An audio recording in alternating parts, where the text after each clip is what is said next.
Hello दोस्तों, स्वागत है आपका। देखिए, आज हम करने वाले हैं पॉलिटेक्निक एंट्रेंस एग्ज़ाम 2023 में, ठीक है ना। खास करके यूपी पॉलिटेक्निक वालों के लिए, ठीक है। जो चैप्टर 2 है सदिश वदिश, इसके सारे थ्योरी हम ना आज देखेंगे, ठीक है। पूरा थ्योरी इसका हम पढ़ेंगे, ठीक है ना। आइए, जो हमारा पहला टॉपिक है इसमें सदिश और अदिश में, तो पहला टॉपिक यही है हमारा, सदिश राशि और अदिश राशि, ठीक है ना। तो देखिए, पहला टॉपिक है सदिश राशि क्या है ना। देखिए, वे भौतिक राशि, ठीक है, वे भौतिक राशियाँ जिनमें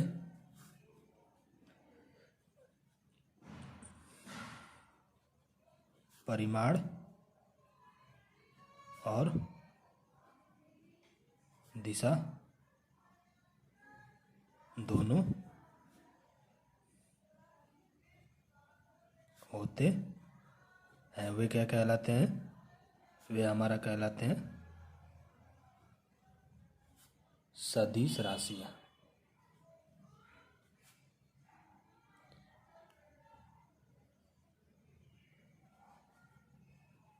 ठीक है। पहला हमारा ये है।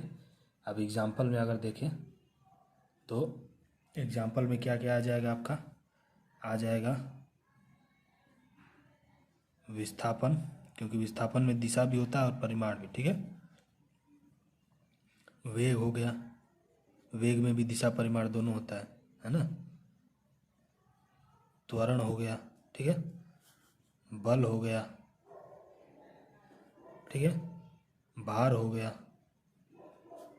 ठीक। और आपका संवेग हो गया, है ना, आदि, ठीक है। ये हो गया आपका, ये है सदिश राशि, ठीक है। अब दूसरा है आपका जो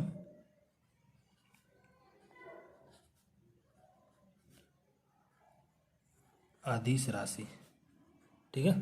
देखिए, अदिश राशि की बात करें तो इसे शॉर्ट में लिखते हैं, जिस राशि में केवल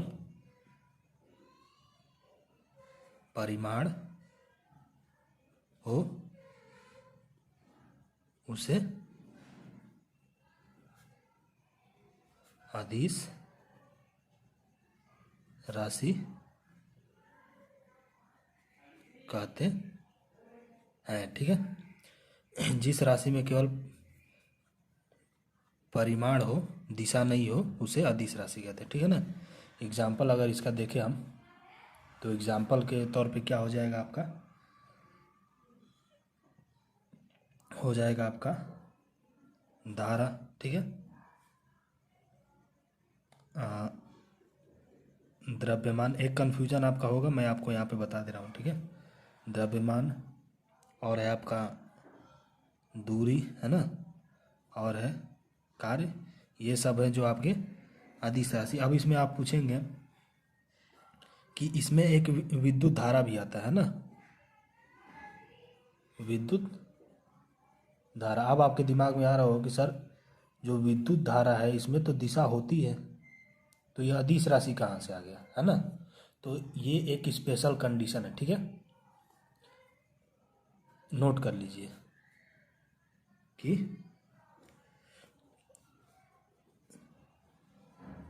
विद्युत धारा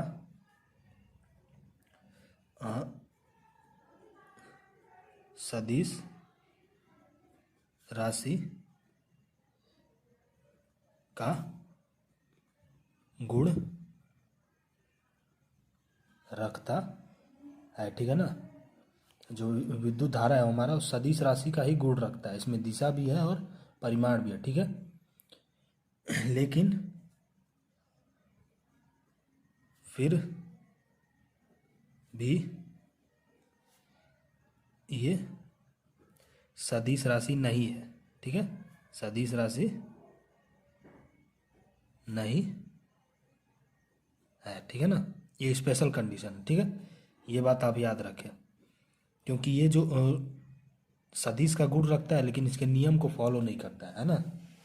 जो सदिश राशि का नियम है उसे फॉलो नहीं करता है, इसीलिए इसे सदिश राशि से निकाल दिया गया, अदिश राशि में कर दिया गया, ठीक है। तो ये एक स्पेशल कंडीशन है, इसे नोट कर लीजिए, है ना। अब देखिए, अब आगे जो हमारा नेक्स्ट टॉपिक है, ये तो सदिश राशि और अदिश राशि की बात हो गई, है ना। एक बार देख लीजिए, हो सके तो स्क्रीनशॉट ले लीजिए, ठीक है। थोड़ी सी राइटिंग बिगड़ी हुई है तो उसके लिए माफ़ी चाहता हूँ, है ना। देखिए, अब यहाँ पे कुछ चीज़ें मैं नोट कराऊंगा आपको, वो नोट करिएगा, ठीक है।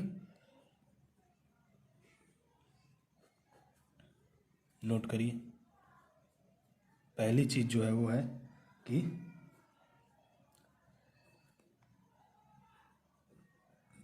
ये जो है ना, ये तीर की लंबाई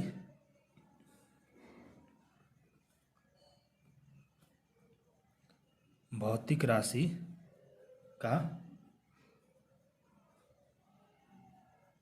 परिमाण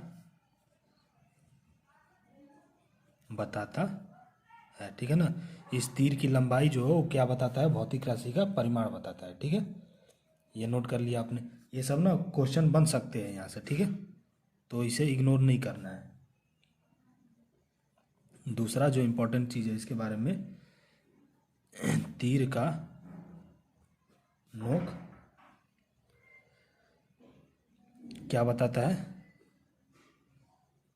दिशा को प्रदर्शित करता है, ठीक है। जो तीर का नोक है ये दिशा को प्रदर्शित करता है कि जो हमारी सदिश राशि है वो किस दिशा में जा रही है ना, कौन सी भौतिक राशि हमारा किस दिशा में जा रही है, ठीक है, वो इसे दर्शाता है ना। ठीक है, ये हो गया दो चीज़ यहाँ से क्लियर। अब एक हमारा आता है जिसे हम कहते हैं क्या, शून्य सदिश, ठीक है। ये क्या होता है इसके बारे में समझ लीजिए आप। शून्य सदिश क्या होता है, देखिए, शून्य सदिश की बात करें तो वे सदिश जिसका परिमाण शून्य हो, ठीक है।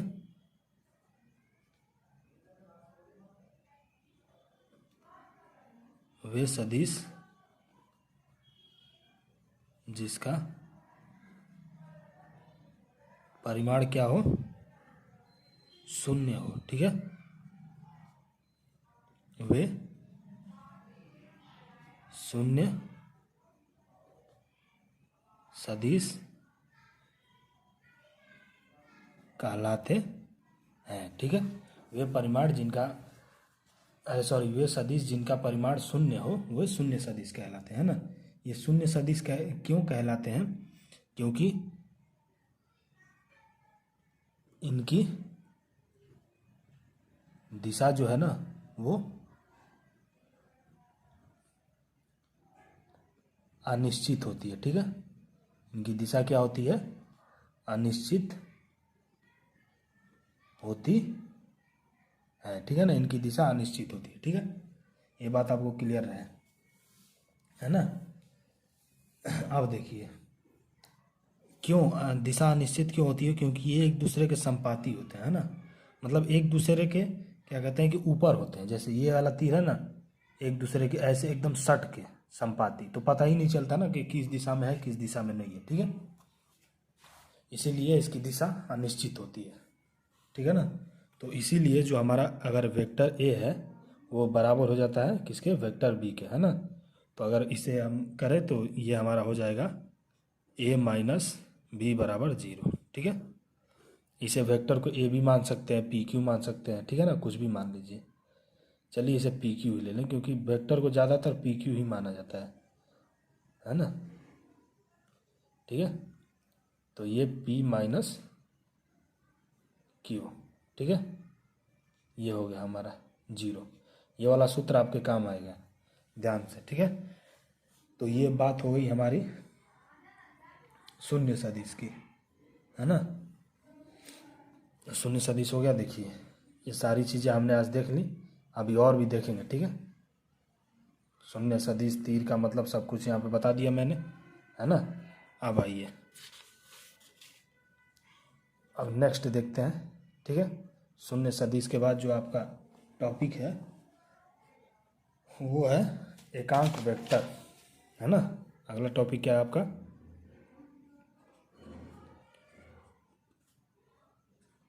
एकांक वेक्टर, ठीक है। ये अगला टॉपिक है हमारा, एकांक वेक्टर। अब देखिए एकांक वेक्टर का क्या मतलब होता है, क्या कहते हैं एकांक वेक्टर को। वेक्टर का मतलब क्या होता है? सदिश, ठीक है ना। वे सदिश जिसका परिमाण एक हो उसे एकांक वेक्टर कहते हैं, ठीक है। वे सदिश जिसका परिमाण एक हो उसे एकांक वेक्टर कहते हैं, है ना, ठीक है। एकांक वेक्टर का फॉर्मूला क्या होता है? एकांक वेक्टर को दर्शाते हैं ऐसे, एक कैब, ठीक है ना, एक के ऊपर कैब रहता है, ठीक है। इसी को हम एकांक वेक्टर से दर्शाते हैं ना, यहाँ पे भी लिख दे रहा हूँ, एक कैब, ठीक है। इसका फॉर्मूला होता है आपका वेक्टर ए बटा में ए, ठीक है। ये होता है वेक्टर ए बटा में ए, है ना। अब देखिए इसमें ये क्या है आपका, ये है सदिश राशि, ठीक है ना, वेक्टर ए है, इसे कहते हैं हम वेक्टर ए, ठीक है। इसे क्या कहते हैं?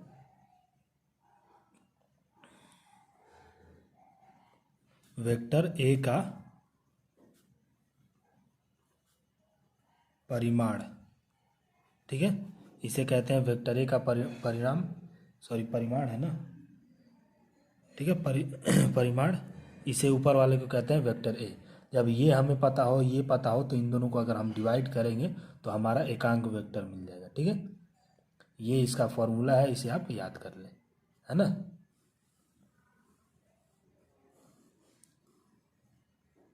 ठीक है, ये इसका फॉर्मूला है। कोई दिक्कत, कोई यहाँ पे परेशानी नहीं होनी चाहिए आपको, है ना।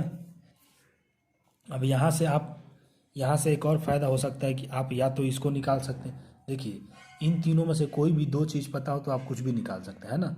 अगर ये पता हो और ये पता हो, एकांक वेक्टर दिया हो सवाल में और वेक्टर दिया हो, वेक्टर ए दिया हो और एकांक वेक्टर दिया हो, तो आप वेक्टर ए का परिमाण निकाल सकते हैं, ठीक है। तो इसे हम लिख सकते हैं ऐसे भी, अगर बाई चांस हमें वेक्टर ए निकालना पड़े और हमें दिया है एकांक वेक्टर भी दिया है और वेक्टर का परिमाण भी दिया है ना, तो हम ये सूत्र से भी निकाल सकते हैं। बात समझ में आई? अगर वेक्टर ए का परिमाण निकालना है और हमें दिया है सवाल में वेक्टर ए भी दिया है, एकांक वेक्टर भी दिया है, तो वेक्टर ए बटा में एकांक वेक्टर कर देंगे तो हमारा वेक्टर ए का परिमाण निकल जाएगा, ठीक है। इसमें कोई दिक्कत नहीं होनी चाहिए आपको, है ना। देखिए ये वाला जो हमारा है वो भी ख़त्म हो गया, ठीक है। अब चलते हैं हम आगे, जो हमारा नेक्स्ट टॉपिक है वो है आपका क्या है?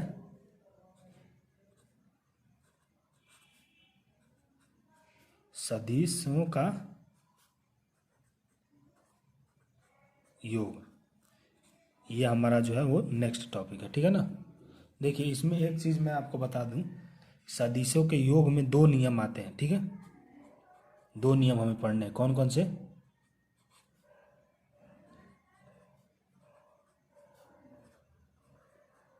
त्रिभुज का नियम, दूसरा कौन सा है? हाँ, समांतर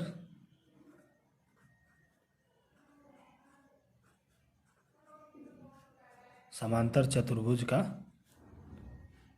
नियम, ठीक है। ये दो नियम हमें पढ़ने हैं, है ना। देखिए, दो नियम पढ़ने से ज़्यादा आपको मैं थोड़ा सा बताऊंगा, है ना। इसका सूत्र ही लिखवाऊंगा मैं, लेकिन ज़्यादा टाइम ना लूँगा मैं, ठीक है। देखिए, पहले ऊपर वाला पढ़ते हैं, ठीक है ना। कौन सा?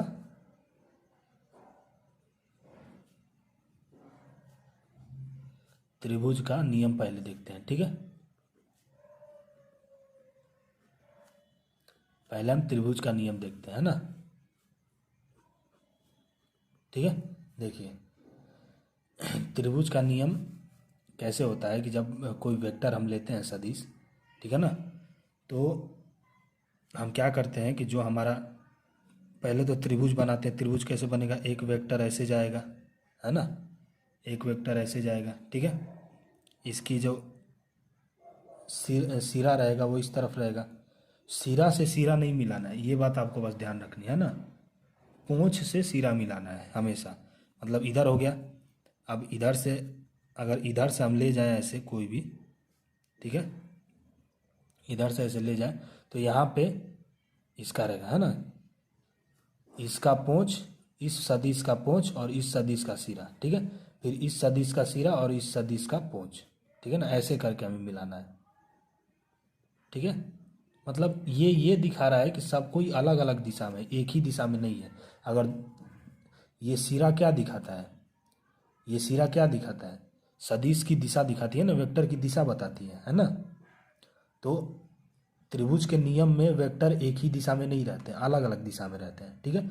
इसीलिए हमने सिरा एक यहाँ किया, फिर एक का यहाँ किया और एक का यहाँ, माने दोनों तरफ सिरा एक ही जगह हमने क्या किया कि एक ही जगह दोनों सिरा नहीं लाए, ठीक है ना, अलग अलग किए। क्योंकि त्रिभुज के नियम में सिरा जो होता है ना वेक्टर का, वो अलग अलग दिशा में होता है, ठीक है। ये अलग अलग दिशा में जा रहा है, जिससे हमारा त्रिभुज बन गया, ठीक है। ये बात समझ में आ गई। अब देखिए, अब यहाँ पे अगर हम मान के थोड़ा सा इसे आगे ले जाएं वेक्टर को, ठीक है, और ये 90 डिग्री पे अगर ऐसे ले जाएं, है ना, ये माना गया है, ठीक है, एक वेक्टर, ये एक वेक्टर, तो ये 90 डिग्री बन रहा है ना। 90 डिग्री बनेगा तो जो ये वाला आपका है, इसको हम नाम दे देते हैं क्या? ए, ठीक है, ये वाला। और ये जो है आपका ये वाला, ठीक है ना, ये जो है आपका वो आर है। आर क्या है? आर का मतलब क्या होता है? परिणामी, ठीक है ना, जो मेन परिणामी होता है वो आर है, ठीक है। और यहाँ ए है ना।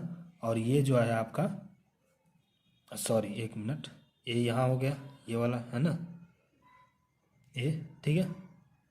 अब देखिए, जो हमारा इस साइड में जो जा रहा है ना, ये हमारा हो जाएगा बी कॉस थीटा, ठीक है। और जो ऊपर जा रहा है ये हो जाएगा हमारा क्या? बी साइन थीटा, ठीक है। अब हमने ऐसा क्यों किया? क्योंकि ये कभी कभी सवाल में आपको पूछेगा, ठीक है ना, बताएगा कि कोई सदिश है जो सीधी दिशा में जा रही है, तो वो 60 डिग्री का मतलब झुक रही है या 60 डिग्री का बना रही है, ऐसे बोलेगा। तो आपको पता चल जाएगा कि 60 डिग्री के साथ क्या लगाना है? हमारा कॉस, ठीक है ना। जब क्वेश्चन सॉल्व करूँगा तो मैं बताऊँगा, ठीक है। तो यहाँ से जो आपके सूत्र बनेंगे वो बनेंगे कौन कौन से? आर बराबर under root A square plus B square plus 2ab cos theta. एक तो ये आपका सूत्र बनेगा, ठीक है। बात समझ में आई? ये सूत्र कब यूज होगा? जब आपका परिणामी पूछेगा, है ना।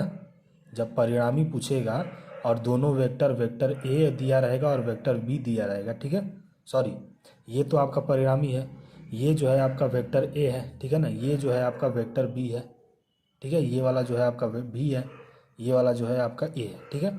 अगर ये वाला दिया है और ये वाला वेक्टर दिया है और परिणामी पूछ रहा है आपसे, ठीक है, और इनके बीच में कौन सा कोण बना है वो अगर दिया है, तो आप ये वाला सूत्र लगा देंगे परिणामी निकालने के लिए, ठीक है। बात समझ में आई।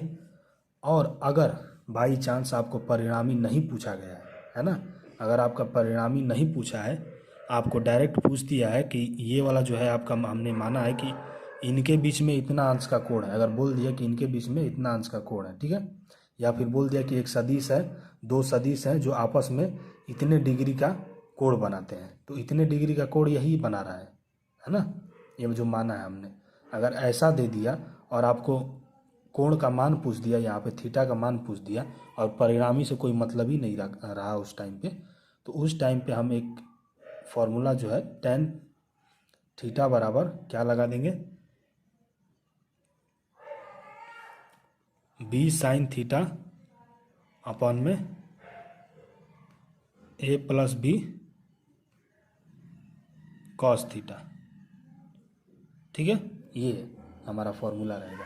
ये कब यूज़ होगा, जब आपका परिणामी से कोई मतलब ही नहीं रहेगा, है ना, बात समझे, परिणामी से कोई मतलब ही नहीं रहेगा, वेक्टर ए दिया रहेगा, वेक्टर बी दिया रहेगा, और बोलेगा कि दो सदिश एक पूरब की दिशा में जा रहा है, एक पश्चिम की दिशा में जा रहा है ना, तो उनके बीच का कोण इतना बन रहा है, तो हमें क्या कहेगा कि इनके बीच का कोण इतना बन रहा है, तो उनमें एक और कोण जो बनेगा उसका मान बताइए, थीटा का मान बताइए, ऐसे करके पूछेगा, ठीक है।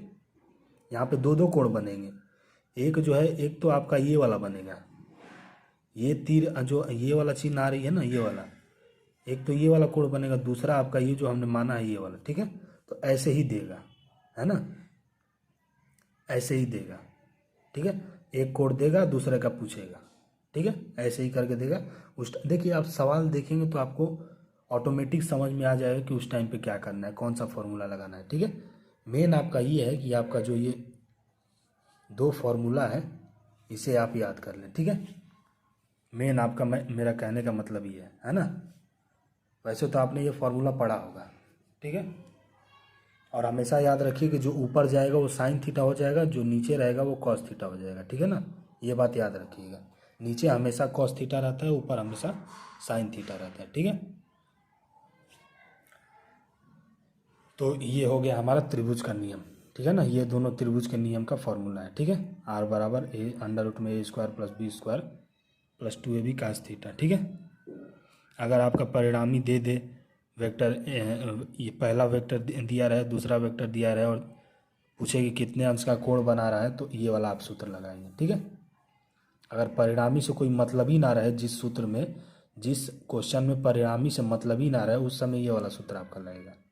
एक से ज़्यादा अगर कोण दिया है तो ये वाला सूत्र लगेगा, ठीक है, बात समझे, एक से ज़्यादा कोण दिया है तो ये वाला सूत्र लगेगा, और एक से ज़्यादा कोण नहीं दिया है, एक ही कोण दिया है, ठीक है ना, और परिणामी के बारे में डिस्कशन हुआ है उसमें, तो पहले ये वाला सूत्र आपका लगेगा, ठीक है। ये ट्रिक है बताने, जो मैं बता रहा हूँ ये ट्रिक है, ठीक है ना। तो ये हमारा त्रिभुज का नियम हो गया। अब आइए आप देखते हैं दूसरा जो नियम था हमारा वो कौन था,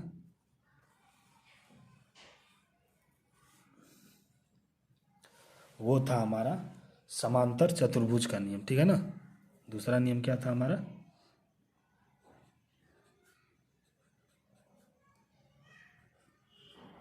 समांतर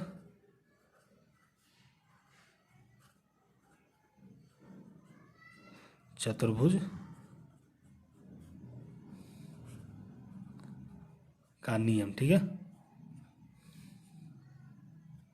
ये समांतर चतुर्भुज का नियम दूसरा, ठीक है। अब देखिए समांतर चतुर्भुज के नियम में पहले तो इसमें हमें वैसे ही करेंगे ना कि तीनों जो हमारा, जैसे हमने क्या कहते हैं इसमें त्रिभुज के नियम में हमने तीन जो क्या ये वेक्टर, तीन वेक्टर लिए थे ना, हमेशा तीन ही वेक्टर रहेंगे, ये बात ध्यान रहे, ठीक है ना, चार वेक्टर नहीं होंगे, ठीक है, तीन ही वेक्टर होंगे। तीन वेक्टर में एक परिणामी रहेगा और दो ठो हमारा वेक्टर रहेगा, ठीक है, और तीसरा परिणामी का वेक्टर रहेगा, अरे सॉरी, वेक्टर का परिणामी जो होता है मेन वो रहेगा, ठीक है। तो समांतर चतुर्भुज में भी तीन ही रहेंगे, तीनों अलग अलग दिशा में रहेंगे, ठीक है ना। तीनों अलग अलग दिशा में कैसे रहेंगे, ऐसे देखिए, ये हुआ, ठीक है, ये हुआ, है ना, और तीनों का जो पोंछ है वो आपस में सटा रहेगा समांतर चतुर्भुज के नियम में, ठीक है ना। तीनों का पोच आपस में सटा रहेगा ऐसे। उसमें क्या था त्रिभुज के नियम में कि एक वेक्टर अगर ऐसे गया, इसका सिरा इधर है, तो दूसरे वाले का सिरा ऊपर की तरफ रहेगा, तीसरे वाले का सिरा ऐसे रहेगा, ठीक है ना। मतलब कि इसके सिरे के पास इसका, अरे सॉरी, इसके क्या कहते हैं, एंड के पास इसका स्टार्टिंग रहेगा इस वेक्टर का, ठीक है ना। इस वेक्टर के स्टार्टिंग के पास इस वेक्टर का एंड रहेगा। ऐसे समझ में आया आपको, ठीक है। वैसे ही इसमें है कि तीनों का जो पूंछ है वो आपस में सटा रहेगा और जो तीनों वेक्टर हैं वो अलग अलग दिशा में जाएंगे। ये इसका मैटर है समांतर चतुर्भुज का, ठीक है ना। अब यहाँ से अगर बाई चांस हमने मान के ऐसे खींच दिया और यहाँ से एक ऐसे खींच दिया, ठीक है, दो हमने खींच दिए, ठीक है ना। तो यहाँ से क्या होता है कि थोड़ा सा गड़बड़ हो गया ना, ये दिशा तो ऊपर की तरफ चलेगी ना, ऊपर की तरफ नहीं जानी चाहिए, फिर 90 अंश का कैसे बनेगा, है ना। तो ये इसको थोड़ा सा अभी साइड करते हैं, ठीक है। दूसरा देखते हैं हम, देखिए दूसरा मैं बनाता हूँ, है ना। दूसरा आपका है, एक तो जाएगा ऐसे, ठीक है, दूसरा ऐसे जाएगा, तीसरा जो है आपका ऐसे जाएगा, ठीक है। तीनों का जो सिरा है वो अलग अलग दिशा में रहेगा, तीनों का पूंछ एक ही जगह ये रहेगा, ठीक है। और हमने अगर इसे मिला दिया, इसे भी मिला दिया, मतलब असली में नहीं मिलाया, माना है, ठीक है ना, कि ये समांतर चतुर्भुज बना दिया इसका, ठीक है। और ये जो है हमारा इस ये वाली जो वेक्टर है वो क्या हो जाएगा, ये हो जाएगा आपका बी कॉस थीटा। मैंने बताया था आपको ये त्रिभुज के नियम है ना, कि नीचे वाला बी कॉस थीटा होता है और ऊपर जो 90 डिग्री का ये बनाता है सीधी लाइन, ये होता है आपका कौन सा, बी साइन थीटा, ठीक है। ये होता है 90 अंश का कोण बना रहा है ना यहाँ पे, ठीक है। और ये जो बीच वाला त्रिभुज के नियम में हमारा जो परिणामी था वो कौन कौन सा था, ये वाला, ठीक है ना। ये वाला वेक्टर ए था, ये वाला वेक्टर बी है और ये परिणामी है दोनों का, ठीक है। वैसे ही यहाँ पे ये वेक्टर ए है, ये वेक्टर बी है और इन दोनों का परिणामी ये है, ठीक है। ये आर है, ये ए है, ये बी है, ठीक है। ये वेक्टर है दोनों, वेक्टर ए वेक्टर बी, ठीक है ना, और ये इनका परिणामी है, ठीक है। बात समझ में आ गई। तो इनके लिए जो सूत्र बना है वो बना है वही सेम ही सूत्र है ना, परिणामी निकालना हो अगर तो वही सूत्र है, a square plus B square plus 2ab cos theta, ठीक है। ये सूत्र है ना। और अगर वही बात कि टेन थीटा का मान ऐसे अगर पूछे या डायरेक्ट पूछे कि टेन थीटा का मान कितना होगा, तो आपको ये सूत्र लगा देना, बी साइन थीटा बटा में ए प्लस बी कॉस थीटा, ठीक है। अगर वेक्टर ए दिया हो, वेक्टर बी दिया हो और बोले कि ये इतने अंश का कोण बना रहा है ना, और परिणामी उसका पूछ दे, तो ये वाला फॉर्मूला लगेगा, ठीक है। और अगर आपका परिणामी से कोई मतलब ही ना रहे, या फिर पहले ये वाला पूछ दे, पहले परिणामी पूछे, परिणामी दिया रहे, वेक्टर ए दिया रहे, वेक्टर बी दिया रहे और थीटा का मान पूछे, सॉरी आपका दिया रहे, वेक्टर ए दिया रहे, वेक्टर बी दिया रहे, ठीक है, और परिणामी दिया रहे और पूछे कि टेन थीटा का मान बताइए, ऐसे करके टेन इतने अंश का मान बताइए, ऐसे करके। तो पहले इस सूत्र में रख के आप थीटा का मान निकालेंगे, थीटा का मान निकाल के यहाँ पे रख के टेन वाला यहाँ पे निकाल देंगे, ठीक है। बात समझ में आई। या फिर आपको प्रश्न में साइन थीटा का मान दिया रहे ऐसे, कॉस थीटा का ऐसे मान दिया रहे और पूछे कि कितने अंश का कोण बना रहा है, तो ये वाला सूत्र डायरेक्ट लगाएंगे, ठीक है ना। उसमें इससे मतलब नहीं रहेगा आपका, जिसमें परिणामी नहीं दिया रहेगा उसमें 90% चांस रहता है, 95% ये वाला सूत्र लगने का, ठीक है। बहुत रेयर केस में ये वाला, जहाँ पे वैसे तो ज़्यादातर परिणामी वाला ही आपका पूछेगा, है ना, यही वाला सूत्र आपका ज़्यादातर यूज़ होगा, ठीक है। ये वाला बहुत कम होता है क्योंकि ज़्यादातर परिणामी ही पूछता है, ठीक है ना। क्वेश्चंस इसके कराऊंगा मैं, तो आप देख लेना, ठीक है। ज़्यादातर यही पूछता है, ये बहुत कम जगह पूछेगा, ठीक है। फिर भी याद कर लीजिए, क्या पता पूछ ही दे, है ना। तो ये हमारा हो गया समांतर चतुर्भुज का नियम, ठीक है। अब जो हमारा बचा है, वो जो आखिरी टॉपिक हमारा बचा है वो क्या है, यहाँ पे देख लेते हैं, ठीक है ना। नोट करिए,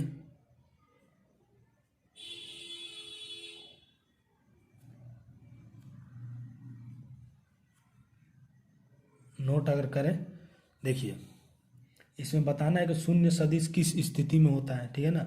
न्यूनतम किस स्थिति में होता है सदिश, अधिकतम किस स्थिति में होता है सदिश, ये बताना है, ठीक है। देखिए यदि थीटा का मान 90 हो तो आर आपका 0 हो, तो इस स्थिति में को कहेंगे हम शून्य सदिश, ठीक है। इस स्थिति को, यदि थीटा का मान 90 हो और आर का मान 0 हो तो वो शून्य सदिश होगा, ठीक है। इसे कैसे कैसे घुमा के पूछता है यहाँ से सवाल, वो मैं बताता हूँ अभी, ठीक है। पहले लिख ले, यदि थीटा का मान क्या हो, 180 डिग्री हो, तो आर क्या हो जाएगा, a माइनस बी, ठीक है। यदि आर a माइनस बी है तो ये किस स्थिति में होगा, जब हमारा सदिश न्यूनतम होगा, ठीक है। अभी बता रहा हूँ मैं, पहले लिख लो, उसके बाद इसको समझाता हूँ, ठीक है ना। थीटा बराबर 0 डिग्री हो तो आर बराबर a प्लस बी, ये हो जाएगा अधिकतम। अब मैं यहाँ पे समझाता हूँ कि इसका मतलब क्या हुआ, ठीक है। देखिए इसमें सवाल कैसे पूछेगा आपका, बोल देगा कि कोई सदिश है जो न्यूनतम सदिश, ठीक है ना, सॉरी शून्य सदिश है, कोई सदिश है जिसका मान शून्य है, ठीक है ना। कोई परिणामी है जिसका मान शून्य है, कोई सदिश है जिसका मान शून्य है, तो वो कितने डिग्री का कोण बनाएगा, ऐसे पूछेगा, ठीक है।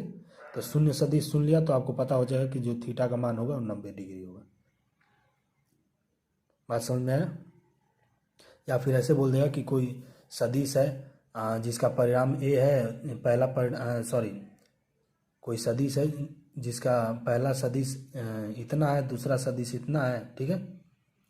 तो वो शून्य सदिश बनाता है, ठीक है ना।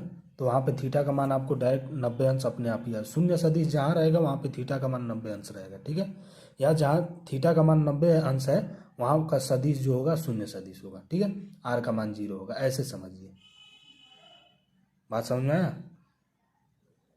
और जब न्यूनतम बोले तो आप वेक्टरों को घटा देंगे, ठीक है। वेक्टरों को घटा देंगे, 2 वेक्टर दिया रहेगा और बोलेगा कि इसका न्यूनतम मान क्या होगा, तो a माइनस बी कर देंगे, ठीक है।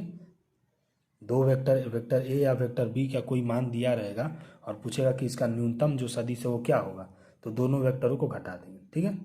अगर यहीं पे 2 वेक्टर दिया है और पूछे कि इन दोनों सदिशों का अधिकतम परिणामी क्या होगा, या अधिकतम परिणामी ही ज़्यादा बोलेगा क्योंकि ये आर का मान है ना, तो अधिकतम परिणामी क्या होगा, तो आप बोलेंगे कि तो दोनों सदिशों को आप जोड़ देंगे, ठीक है। या फिर ऐसे सवाल पूछेगा कि 2 सदिश दे देगा आपको, ठीक है। पूछेगा कि इनका परिणामी जो है वो न्यूनतम है, 2 सदिश दे देगा, ठीक है ना, और बोला कि इनका परिणामी न्यूनतम है तो वो कितने अंश का कोण बनाएगा, ऐसे पूछेगा, ठीक है। तो जहाँ पे न्यूनतम शब्द आ गया, आपको पता है कि थीटा का मान कितना ले लेंगे, 180, ठीक है। कितने अंश का कोण बनाएगा, 180 का। या जहाँ पे थीटा का मान 180 हो, आपको पता हो जाना चाहिए कि जो परिणामी है वो न्यूनतम होगा, ठीक है। मतलब कई तरीके से इसे घुमा सकता है। अधिकतम बोले तो उस जगह पे थीटा का मान हम 0 अंश ले लेंगे, ठीक है। या 0 अंश दिया रहे और परिणामी पूछे कि कैसा है तो अधिकतम है, या परिणामी को निकालने के लिए बोले तो दोनों वेक्टरों को जोड़ देंगे, ठीक है। या प्रकृति पूछे, थीटा का मान 0 अंश दे के और जो हमारा क्या कहते हैं, थीटा का मान 0 अंश दे के और परिणामी का प्रकृति, ये जो है ना, ये परिणामी की प्रकृति है, ठीक है। कि 0 अंश होने पे परिणामी कैसा होगा, अधिकतम होगा। 180 अंश होने पर परिणामी कैसा होगा, ये ये न्यूनतम होगा। ठीक है, 90 अंश होने पर ये परिणामी कितना होगा, वो शून्य हो जाएगा। ठीक है, प्रकृति पूछे तो ऐसे कर देंगे। ठीक है ना, यानी आपको यदि a माइनस बी दिया हो तो ये दोनों आपको ऑटोमेटिक दिमाग में आ जाने चाहिए कि यदि a माइनस बी है तो वहाँ पे थीटा का मान 180 रहेगा, वो न्यूनतम होगा, उसकी प्रकृति क्या होगी, न्यूनतम। ठीक है, ये दिमाग में आ जाना चाहिए। या न्यूनतम बोले तो तुरंत ये दोनों आपके दिमाग में आ जाना चाहिए कि जो उसका परिणामी है वो a माइनस बी घटाने पर मिलेगा। ठीक है, और थीटा का मान 180 अंश होगा। ये न्यूनतम सुनते ही ये दोनों आपके दिमाग में आ जाना चाहिए, या थीटा का मान सुनते ही ये दोनों आ जाना चाहिए दिमाग में, या आर न्यूनतम सॉरी, अगर ऐसा सवाल में दे दे कि जिसमें वेक्टर घटाया गया हो तो ये दोनों आपका दिमाग में तुरंत आ जाना चाहिए कि अगर वेक्टर को घटाया गया है तो इसका मतलब कि थीटा का मान 180 अंश है, उसकी प्रकृति न्यूनतम है। बात समझ में आया? आशा करता हूँ वही सीन यहाँ पे भी है। ठीक है ना, ये अगर अधिकतम बोले, ठीक है ना, सदिश परिणामी अधिकतम बोले तो तुरंत ये दोनों आ जाना चाहिए दिमाग में कि भैया परिणामी अधिकतम है, यानी दोनों वेक्टर जोड़े गए हैं या जोड़े जाएंगे। ठीक है, और थीटा का मान कितना लेंगे हम, 0 डिग्री, या फिर थीटा का मान 0 डिग्री बोले तो परिणामी a प्लस बी करना है और इसके प्रकृति अधिकतम है, ये दोनों आपके दिमाग में आ जाने चाहिए। मतलब इनमें से इस वाले लाइन में से कोई भी एक दिया हो अगर, तो एक्स्ट्रा जो दो लाइन है वो आपके माइंड में ऑटोमेटिक आ जानी चाहिए। ठीक है, सेकेंड लाइन में अगर कुछ भी दिया हो एक तीनों में से, ठीक है ना, या तो ये दिया हो या ये दिया हो या ये दिया हो, कोई भी एक दिया हो तो जो दो एक्स्ट्रा है इसके वो आपके दिमाग में तुरंत उसका जो सीन है, उसका चित्र है, वो आपके दिमाग में बन जाना चाहिए। ठीक है, तो इसका मतलब ये है। आशा करता हूँ कि ये आपको समझ में आ गया होगा, है ना। क्वेश्चन इससे बहुत सारे बनते हैं। ठीक है, इसे क्वेश्चंस कराऊंगा मैं, है ना। ये हो गया। अब जो आखिरी टॉपिक आपका बचा है कि जो हमने बताया था 0 डिग्री जो मैंने बताया, 180 डिग्री जो बताया और 90 डिग्री बताया, तो इन सिचुएशन में सदिशों का जो सीन होता है वो क्या होता है। ठीक है ना, सदिश किस तरह से रहते हैं इन सिचुएशन में।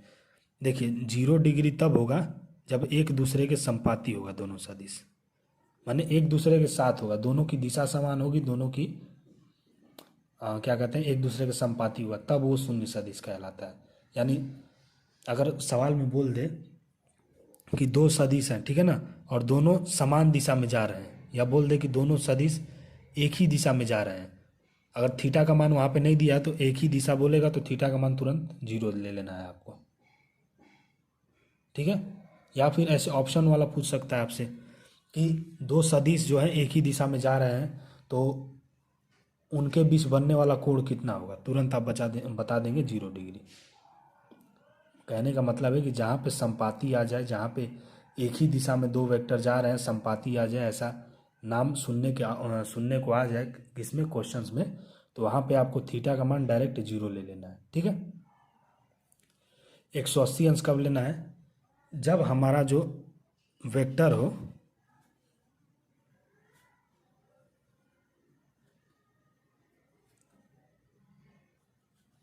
ये है आपका 180 डिग्री। ठीक है, जब वेक्टर एक दूसरे के बिल्कुल अपोजिट हो, सीधे डायरेक्शन में हो लेकिन एक दूसरे के अपोजिट हो, जैसे ये संपाती है एक दूसरे के दिशा में है ना, वैसे ही एक दूसरे के अपोजिट बिल्कुल स्ट्रेट लाइन में अगर हो तो वो हमारा हो जाएगा 180 अंश का कोण बनाएगा। ठीक है, जैसे सवाल में पूछे बोल देगा आपको कि पहला वेक्टर ये है, दूसरा वेक्टर ये है। ठीक है, दोनों एक दूसरे के दोनों एक दूसरे के अपोजिट साइड में जा रहे हैं, है ना, दोनों की दिशा जो है वो एक दूसरे के अपोजिट साइड में। ठीक है, और थीटा का मान लीजिए आपको वहाँ पे नहीं दिया और बोल दे डायरेक्ट कि यही बात बोले अगर आपको कि भैया दो सदिश है, दोनों की दिशा अपोजिट साइड में है, ठीक है, एक दूसरे के अपोजिट है, तो उस समय आपको थीटा का मान अपने से 180 अंश ले लेना है। समझ में आया, क्योंकि अपोजिट तभी होंगे जब इनके बीच में 180 अंश का कोण बनेगा, है ना। अगर अपोजिट बोले तो आपको थीटा का मान निकालने की ज़रूरत नहीं है, डायरेक्ट आपको 180 अंश ले लेना है थीटा का मान। ठीक है, समझ में आया, आई होप कि समझ में आ गया होगा, है ना। तीसरा जो है आपका, ये तो 0 का है, ये आपका इसका है, तीसरा जो है आपका, अगर ऐसे दिया हो, ठीक है ना, यानी सवाल में बोल दे कि भाई दो सदिश हैं, दोनों एक दूसरे के लंबवत है, दो सदिश है दोनों एक दूसरे के लंबवत है, तो तुरंत आपको थीटा का मान 90 अंश ले लेना है अपने से, ठीक है ना। या बोल दे कि दो सदिश हैं, एक जो है हमारा इसको क्या बोलते हैं, लेफ्ट, सॉरी यहाँ पे बैठा हूँ ना, तो ये मेरा राइट है, ठीक है, ये मेरा राइट है ना, राइट हैंड से लिख रहा हूँ, ये मेरा राइट है, ठीक है।